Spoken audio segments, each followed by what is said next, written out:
Good evening, ladies and gentlemen, and welcome back to SF Live. I'm your host, Myrna Lim.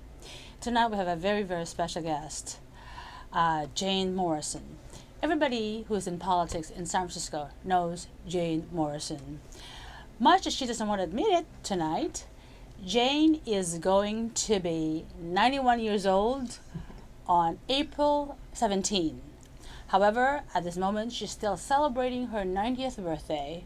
After all, the San Francisco Board of Supervisors have given her a special plaque to celebrate her 90th birthday and her years of contribution to San Francisco. Her bio is incredible. She gave me 6 pages in small prints of her biography. One thing that stood out in my mind was the fact that she had volunteered for the presidential race of former President Adlai Stevenson. Now, how many of us are around that time? I don't know, but anyway, we should just start talking to Jane. Hello, Jane. How are you? Very good, thank you. Well, this is such a delight to have you in our show and to talk to people. Okay, so the last time I saw you, you were at Governor Jerry Brown's inaugural. You were a busy bee, like shaking hands, everybody knows you, and so forth. So, anyway, let's go back to your history. Okay, let's go to 1952. Let's talk about your race, the race of President Adlai Stevenson. What do you recall from that race? 1952. Exactly. Well, he was a wonderful person to know because he listened to you and answered what you said, whereas most politicians just have 3 little phrases they say to say hello to you, and then they don't listen to you or ask you any questions. Exactly. But Adlai was someone you could talk with. Exactly. He was very smart, and I think he would have been elected president, except that everybody knew Eisenhower and Uncle Ike, and so they voted for him just because they knew him well. So you were consistently working on these presidential races, right? You were involved in presidential, the state, and San Francisco political races. That's right. Well, So- I worked hard for the election of Jack Kennedy. Oh, wow. And campaigned all over Northern California with his brother Teddy Kennedy, Right, right. and been in a lot of local races too. Like 2 years ago, I worked hard to elect Eric Marr and David Shue and David Campos and the one in District 11, Avalos. They were all elected. You know, folks, if you want to have FaceTime with Senator Barbara Boxer, you should go to Jane's house. We have fundraisers for her. We raised $49,000 for her last Exactly. campaign at $35 and up, so that's pretty good. The people could come to our parties for $35 or more, Exactly. but some of them gave $100 or more.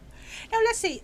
During the election season, there's like 3 of you in a house, 3 houses in a row, right? Yes. On your house, there's 3 of you, and then you would have a joint fundraiser for Barbara Boxer or Feinstein or whoever else you're supporting. We chiefly Boxer and also some local people. Right. But we had the last 3-party house we had was with Craig of Craig's List. He bought the house at the top of the block where we Oh, he used to did? have Waters Oh my goodness. off of Woodland Avenue. And Agar Jakes, who was chair of the Democratic Party for 15 or 20 years in San Francisco. We have it at his house or my house. And one time we had it at Craig's house and my house and Agar's, so it varies. Oh my goodness. Okay, let's get personal here. Your husband was a former supervisor, board of supervisor member in San Francisco in the 60s. Right. You want to talk about that? Well, yeah, he was. We came out here in 1949 so he could go to Stanford on the GI Bill, Wow. which meant that they paid his tuition and $125 a month to live on, which Oh, is a wow. great way to go to Stanford. I don't know why they can't do it now. Oh wow, I mean, it's impossible now. And then he was a Chronicle reporter after graduating, news Wow. reporter, Okay. and then he ran for supervisor and was elected in the 1960s, Right. and did a lot of community organization work after that. Okay, but you yourself, though, you work in the media. You work. I worked with, for NBC Radio for 35 years, but Okay. at 5 o'clock, I worked from 9 to 5, Monday through Friday. But 5 o'clock on weekends, I went to campaign headquarters and Oh wow. ran headquarters for my my husband, for George Moscone, for Pat Brown, and Alan Cranston. Wow, Alan Cranston. I remember Alan Cranston, yes. Yeah, with a lot of volunteers from all over the city. Wow. Okay, now let's say if you would, having known mayors in San Francisco, who do you think, and I don't want to put you in the spot now, who do you think have done the best job as far as being a mayor of San Francisco? We have a private audience with somebody here who's making faces. But anyway, you could be blunt. That's hard to say because sometimes they do good things in one way and do bad things in another way. Okay. But, let's Art Agnos was my favorite, but he was only elected for one term. Oh, that's right. Because I think he was trying to do something to help the homeless. And, and that made a lot of people vote against him. Which was wrong, but that's what happened. But, I mean, he could still run. I mean, there's an election He did run. Oh, you mean again? But he was defeated the second time he ran. Oh, okay. But Willie Brown. No. Was it? By Frank Jordan. Thank God we finally got a teleprompter, live teleprompter in our newsroom. One distinction of being 90 years old I've discovered is forgetting things very fast. I had to look up a neighbor's phone number the other day, and I've been calling him often since the 1960s, so that was quite a blow. I had to look that up. I couldn't remember. But I've got a lot to remember, you know. Oh, exactly. A 90-year-old woman told me years ago, people think that you should remember things, but when you're 20 years old, you don't have much to remember, and when you're 90, your head is stuffed with things. It takes a while to calm up. Well, you know what? I can't remember much anymore either. I don't remember what I have for breakfast, and you still remember what Adlai Stevenson is like. So, all right. Speaking of, so you've seen dozens of mayors, and you've seen hundreds and hundreds of supervisors. Mm-hmm. You've gone through the whole evolution of the media. Mm-hmm.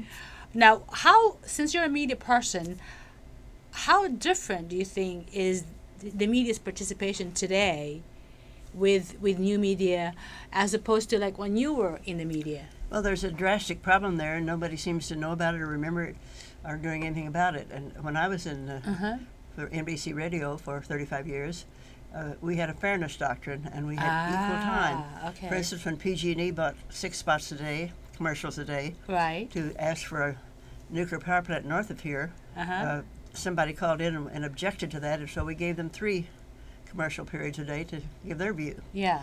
One radio station refused to give that time to the person who complained, and he filed a suit in court, and the judge ruled and made them give him the time. So that's the rule we had. And one person could own only 5 radio stations, 5 TV stations. Yeah. Now, one guy owns 1,200. Well, now we have a monopoly, right? Well, they only have to give their viewpoints. They don't have to give everybody else. Exactly. The Fox TV, for instance, doesn't have to hear anybody except their own opinion. And that's wrong, and I'm going to try to campaign against that. Right.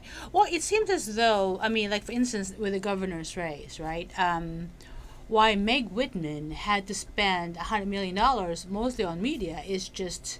She didn't have to. Okay, well, what's your take on that? Because she had it? No, I don't think that. She and the opponent of Barbara Boxer spent a lot of money, and they probably made people have a lower regard for Jerry Brown and Barbara Boxer. Yeah. But they both lost. Yeah. Because I don't think either one was an adequate candidate, and people sensed that when they saw them on the interviews and the debates and so on. So they're just doing it to brainwashing, right? Well, they can buy commercials to say something's wrong with the other person. There's no response so they could paint a very bad picture of those two. But that doesn't mean that the voters were attracted to them. They weren't. Right. Okay, at the inaugural of Governor Brown, I saw you with Aaron Peskin. Now, Aaron, I'm impressed with Aaron Peskin in a lot of ways because the guy is really smart. Yeah. He's a strategist. I mean, that brain keeps on ticking, and he knows how to maneuver and stuff. But do you think he's going to be well, he is the chair of the San Francisco Democratic Party, right? Right.